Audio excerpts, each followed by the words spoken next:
This feeling of loneliness doesn't have to be sad. It can just be an alert to go out and build your social life, something you're neglecting. Welcome to the Masculine Psychology Podcast, where we answer key questions in dating, relationships, success, and fulfillment, and explore the psychology of masculinity. Now, here's your host, world-renowned therapist and life coach, David Tian. Welcome to the Masculine Psychology Podcast. I'm David Tian, your host. In the past couple of episodes, I've been diving deep into understanding how pain itself is not an emotion. Instead, it's the emotions you're experiencing that feel painful. This is a crucial distinction if you want to ever transform that painful emotion into something that is no longer painful. And the first steps are to first identify the emotion that's painful, or emotions that are painful, and then to arrive at a place of acceptance of them. It's at the second step that most achievers fail, because what they rely on is resisting the pain. They try to cover over the pain, or shove it down, or repress it, and they try to stave off their fears that they find painful with action, which in itself is not a bad thing. In fact, in this episode, I'll show you what place it can have taking action to address the painful emotion and the facts around it. There's a place for action, of course, but not if the action is a way of distracting yourself from facing the pain or coping with the pain instead of facing the thing that is painful and thereby starting the process of acceptance of it. And then after acceptance, you can move into the next stage of understanding it, only from the place of radically, fully accepting it and not needing it to be different, needing the emotion to go away in order for you to be okay, but accepting that it's there. Only from that place can you then move on to actually understanding it. Because if you want the emotion to go away, then you're not actually going to be able to understand fully the part that is holding that painful emotion. And in the last couple of episodes, I looked at the examples of inner conflict as something that achievers especially find painful. And in the last episode, I went into depth looking at the emotions of fear and anger that a lot of people consider to be painful emotions. And in this episode, we're looking at sadness, perhaps the most common emotion that people find painful, and especially men can't handle sadness. So they repress it, they wish it away, they will it away, they push it out, they exile it, they disown the parts of them that are sad because they're so afraid of sadness, or they believe that there's no point to feeling sad, so why indulge in it? And beneath almost all fear and anger is sadness. Beneath the anger, beneath the fear is sadness. If you can't be with the fullness of these emotions, you'll not be able to be with those parts of you that are holding them. You will instead have exiled parts of you, disowned parts of you. You will never get to experience what it's like to be fully integrated. The fullness of you, being you, experiencing all parts of you. Instead, you will be disintegrated. And that is what will prevent your happiness and fulfillment in the long run. It will also prevent you from holding on to anything that resembles real love, and it will block you from actually experiencing love flowing from you. Imagine instead that there is a force inside you, which IFS therapy posits that there is in everyone. This force inside you is able to hold any emotions that any of your parts have, no matter how extreme. You're going to be getting into that today. No matter how scary those emotions or those parts might seem at first, that there is a force within you that is not afraid of any of those emotions or of any of your parts, and can hold the space for them to be however they are, and can fully accept them just as they are, not needing them to change in order to accept them or love them. A force that can meet all of the emotional needs of all of your parts. And by the way, for the guys, as an aside, for the guys who found me through dating-related searches, this is the key, the one key to opening up your natural attractiveness. Because what's getting in the way of your natural attractiveness is your neediness. And your neediness is, by definition, you being unable to meet your own emotional needs yourself. And this force within you is the only thing in the universe that can meet your needs fully. That is you. Only you can meet your needs fully. Unfortunately, many men who are immature are looking to women to meet their needs. They're trying to get a woman, a girlfriend, a wife, whatever, a woman to meet his needs. And he falsely believes that if he can just get that relationship, get that girlfriend, get that woman, then his life will be wonderful. And before he gets that woman, his life is blah, or in many cases, miserable. He is looking to a woman to rescue him, to make his life worth living, to fill his life full of color. Because without her, his life is just sort of bleak and without color. And if you're smart, or if you've been following my podcast for any length of time, you know that the key to actually being attractive is the opposite of that. Because when you need a woman to meet your emotional needs for you, you're going to be, unfortunately, turning them off just by your very subcommunications, but definitely by the things that you say. Eventually, it'll leak through that you need her to meet your needs. And people in general, but especially a feminine woman, wants a man who can meet his own needs, who is complete in himself. She doesn't want a big baby that she will have to mother.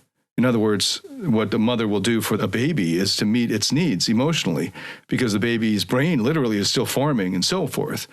And women aren't going to be sexually turned on by a man who's needy. Okay, so that was a tangent for any men who found me through dating-related searches who are wondering how this relates.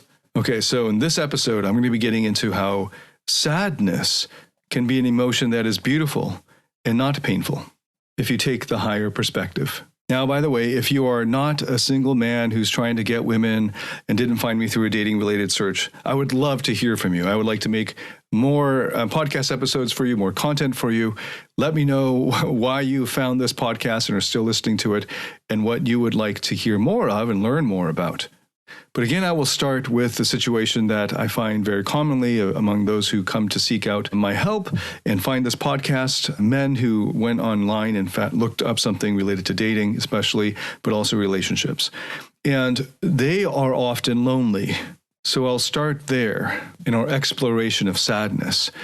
And sadness is different from loneliness. So they're in a lonely state, and you might be lonely, and that it could be a good thing because that's an alert. It's like a notification in your unconscious saying, hey, go out there and start connecting with people. You've been cooped up at home too much, or you've been focused on your work remotely in your study room too long, go call up your friends, right? So this feeling of loneliness doesn't have to be something that's sad. It could just be like, I haven't contacted my friends in a long time. I've been in quarantine or whatever, right? But a lot of guys feel that this loneliness is something to be sad about. So not only are they feeling lonely, they're sad about feeling lonely. And then they heap on all kinds of other emotions like self-pity and regret and despair because they think that this will never change and so on. But notice that the fact that they are currently alone doesn't necessarily lead to loneliness, and that loneliness does not necessarily lead to sadness. So first, let's pause. And let's use our thinking here. Let's use our intellect, our rationality. This is a strength among many of my listeners. So I will be recruiting this part of you or parts of you that are rational and like to think and think clearly. So as I pointed out, you might feel some loneliness, and that would be an alert, a red flag for you, a notification that you should reach out and talk to someone, so to speak, right? So go and contact some friends. If you don't have any friends, well, that's a great action step. Formulate a plan to build up your social life and to make connections with people. There are tons of books that you can see in the airport bookstore stalls and all that about how to make friends and influence people, how to connect with anyone, how to talk to anyone, that kind of thing. I have a series of master classes that are free in which I show you how to make friends with anyone and how to talk to anyone, and you can get those or access to those at my website, davidtianphd.com, under the masterclass. You can just go to the website, hover over the top menu navigation, and one of the top things on the drop-down will be like the free masterclass. So just opt in for that, and you'll get access to it. You can unsubscribe at any time, so there's no risk whatsoever. Okay, so this feeling of loneliness doesn't have to be sad. It can just be an alert to go out and build your social life, something you're neglecting. Just like if you're feeling hungry, it's telling you should go and get something to eat. So that's the first point. You can actually use cognitive therapy, cognitive behavioral therapy, because then you can devise some behavior, some action steps to change this emotion. But let's take it one step further. Let's assume that you feel, or you mistakenly think, that you have done everything you possibly can to change this situation. And for most guys, they're not really that concerned about having more guy friends, at least the ones who find me on the internet. Correct me if I'm wrong, because I'm happy to talk about how to build the social circle of good friends. But what really hits guys harder is the loneliness of not having intimate partner, especially for those who've never had an intimate partner, because they idealize what that is. And I've just read statistics that show, especially since the pandemic, that a lot of men under 30 have never had a girlfriend, and that a third of people under 30 didn't have sex for the whole year. So if that describes your situation, you're not alone at all. So the sadness about your loneliness comes from this further belief, and it's a belief, right? So it's really important to keep that thinking cap on and have it sort of, now I'm going to mix the metaphor, have it on in the background to help you get clarity, right? So that when you're in that space of the higher perspective, you already have this sort of intuitive clarity about what's going on.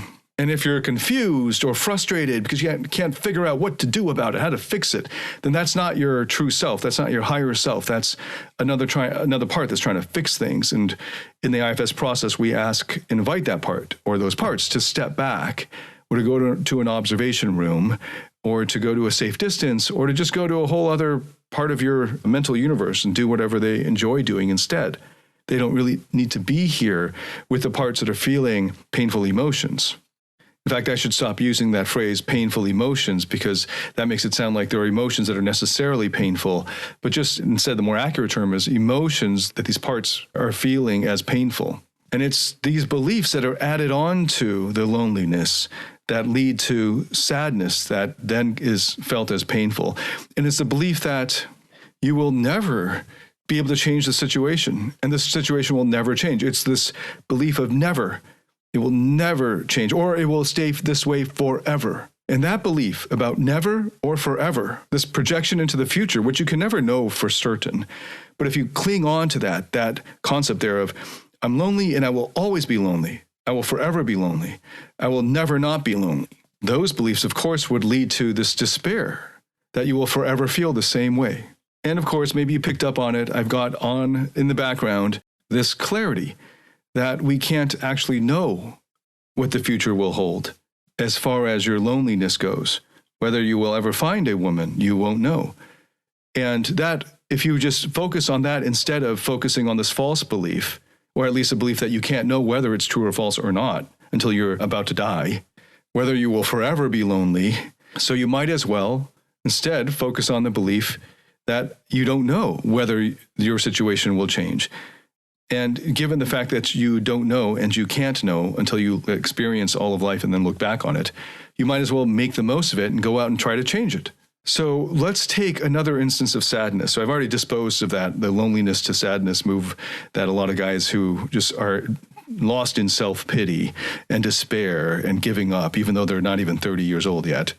I've already logically disposed of that. So you should just switch your focus if you're smart, right?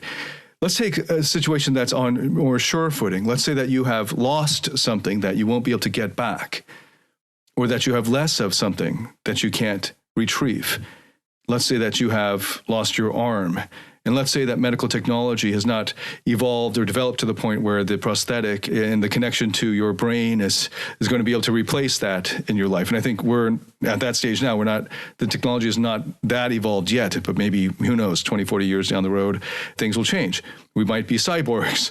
But right now, that's the case. Let's say in an accident, you've lost parts of your body and you can't get those parts back. And raw self-help life coaching will tell you, look on the bright side, reframe it.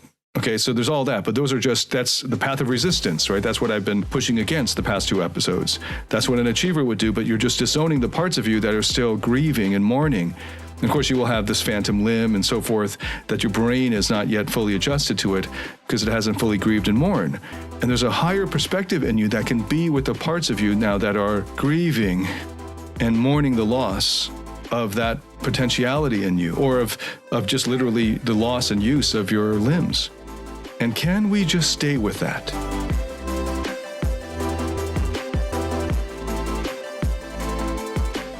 Do you struggle in your interactions with women or in your intimate relationship? Are fear, shame, or neediness sabotaging your relationships or attractiveness? In my Platinum Partnership Program, you'll discover how to transform your psychological issues, improve your success with women, and uncover your true self.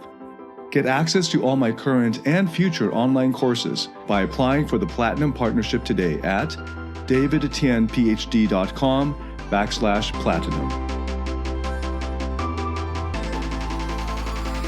And there is a higher perspective in you that can be with that sees this loss, this less of what you had as sad. And it is sad, but it doesn't have to be painful. And from this point on, in the shift of perspective, now we're out of just thinking our way through things. Now we're actually shifting perspective and seeing things differently. And that shift in perspective happens in an instant. Once you make the shift, the hard part is shifting that perspective. It's like, have you ever seen these Gestalt images where you have if you look at it one way, you see a maiden. And if you look at it a different way, if you're noticing different details in the image, you see an old woman with a big nose. I'm sure you've seen images like that. Depending on what you're focusing on, it's the exact same image, but you see it differently. You perceive what's there differently. And that's what shifting into a higher perspective is like. That is always available to you. And that is actually, that shift in perspective is what is required to shift out of the pain while still being sad. And sadness itself is a beautiful thing, because once we are out of pain and still in sadness, what the sadness is pointing us to is something that was worth grieving for, mourning. Let's take this further than just that there's less of you or less of your potential now because of some accident. Let's go even further to there's a loss. There's an irretrievable loss. Someone you loved died. And you can't literally go back in time and change things.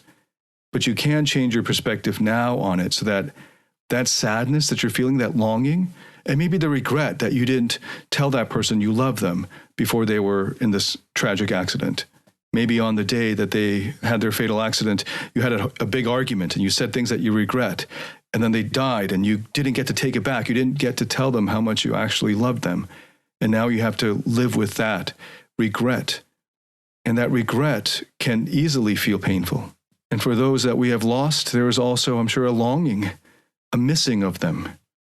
And that is a kind of sadness, a bittersweet sadness. And I did recommend in the last episode the book by Susan Cain called Bittersweet as a beautiful description, despite her inaccurate view of psychotherapy. But the rest of it is just beautifully written description of the beauty of sadness. And when we notice that we're sad about something or somebody or some people that we have lost, that is actually pointing us to the things that we love. And everything that we love, we will at some point lose. And the loss might happen when we go first, and the other person experiences, the one that we've loved experiences the loss. But also, of course, when our lives end, we also will, as we get closer to that end, experience the loss of the future for us, because now there is a terminal point and we won't be able to experience that love any further past that point, assuming, of course, that there is no afterlife. For those who are religious and believe in the afterlife, there's a whole different metaphysics. And it is possible that there is such an extreme sadness and longing that maybe in a car accident your entire family perished and everyone that you loved perished.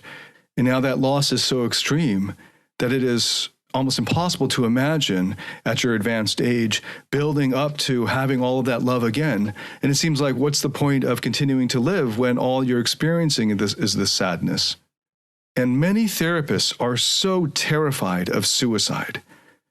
If you threaten suicide to your therapist, they will make the standard move is to make a pact, an agreement with you that unless you don't commit suicide, they're not going to see you anymore, which is ridiculous, of course, just thinking about it literally, right? If you kill yourself, then I won't see you as your therapist anymore.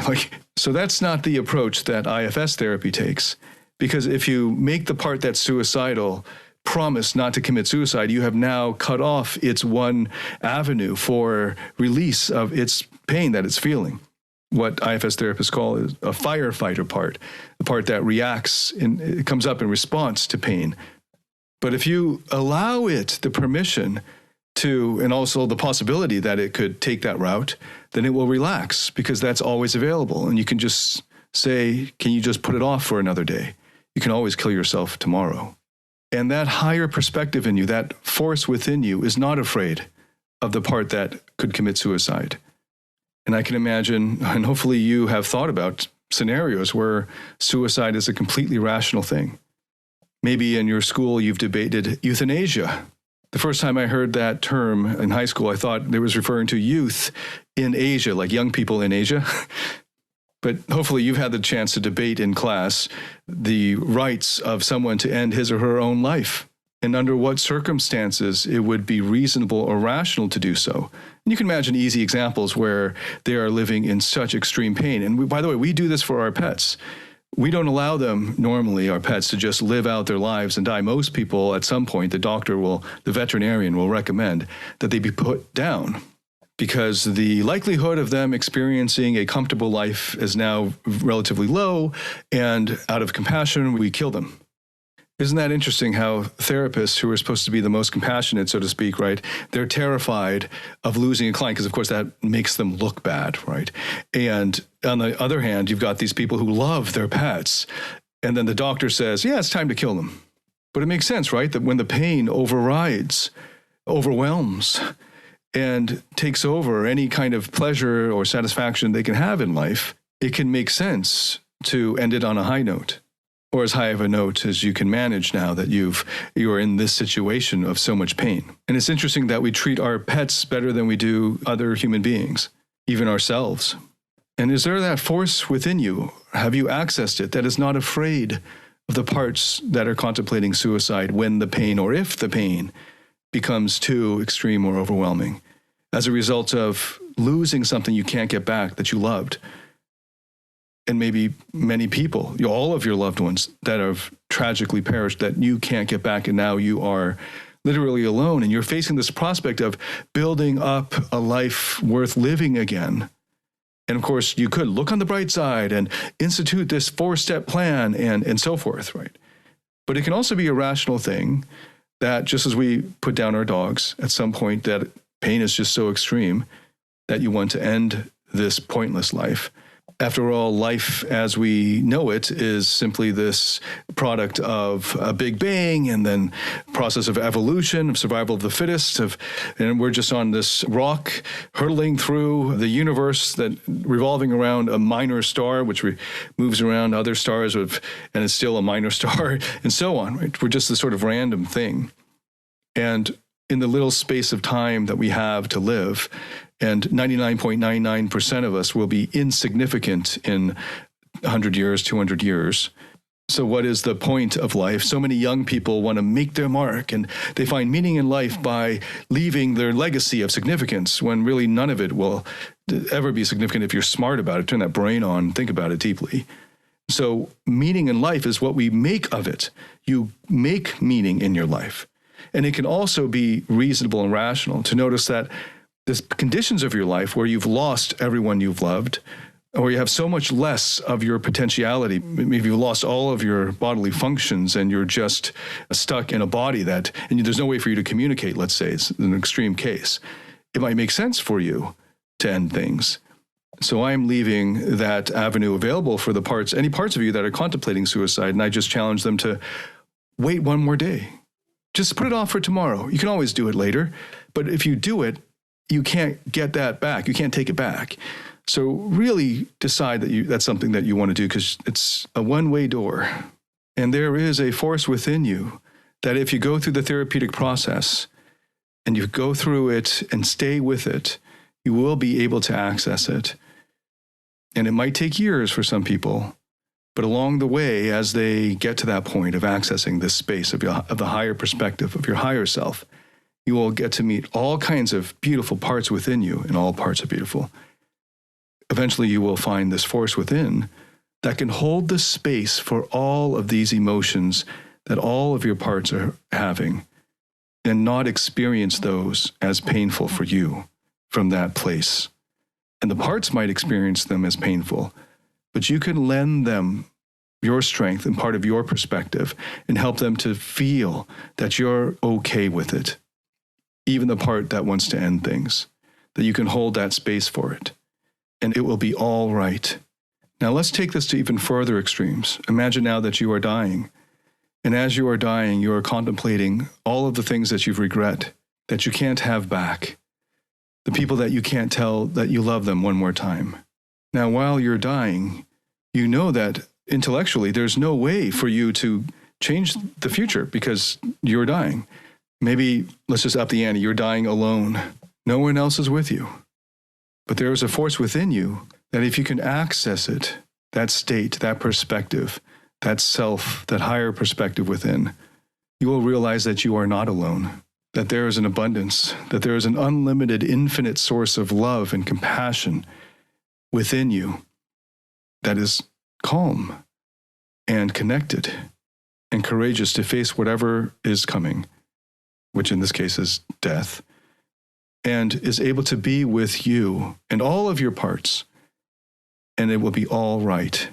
Now, describing this experience of this state, using words, it's a lot like trying to describe to someone who is deaf what jazz sounds like.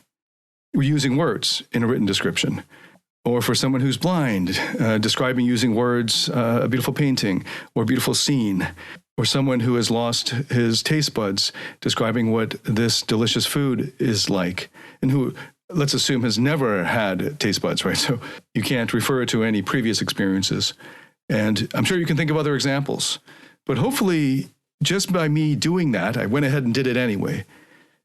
Hopefully that piqued your curiosity enough for you to give it a shot, because this is possible for you if you go through the therapeutic perspective, that you can access the state within you that can meet all of your parts' needs, and where everything is okay and nothing is painful, or at least from the perspective of the higher self, nothing is overwhelmingly painful.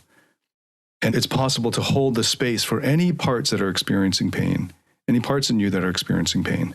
And from this place, you feel fully calm, compassionate, connected, fully courageous, fully confident, and fully loving. If this is something that intrigues you, take the therapeutic process seriously.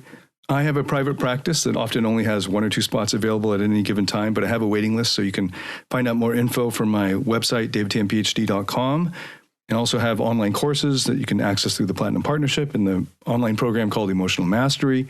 And whether you do it with me or somewhere else or with someone else, take that seriously, that there's this possibility of accessing this higher perspective where everything is all right and you can hold the space for even the most extreme emotions. And one little tip at the end, if there are any parts that are overwhelming you with their pain or their emotion, just from that place of your higher self, try this. Just ask that part to not overwhelm you. And if you're coming to this part with curiosity, wanting to understand it better, in almost every case, just inviting it to not overwhelm you will be enough that it will then titrate that back. Give it a shot and give the therapeutic process a shot. Thank you so much for listening. I look forward to welcoming you to the next episode. If this helped you in any way, please share it with anyone else that you think would benefit from it. Hit a like on whatever platform you're watching or listening to this on. Thank you so much for listening. I look forward to welcoming you to the next episode. David Tian signing out.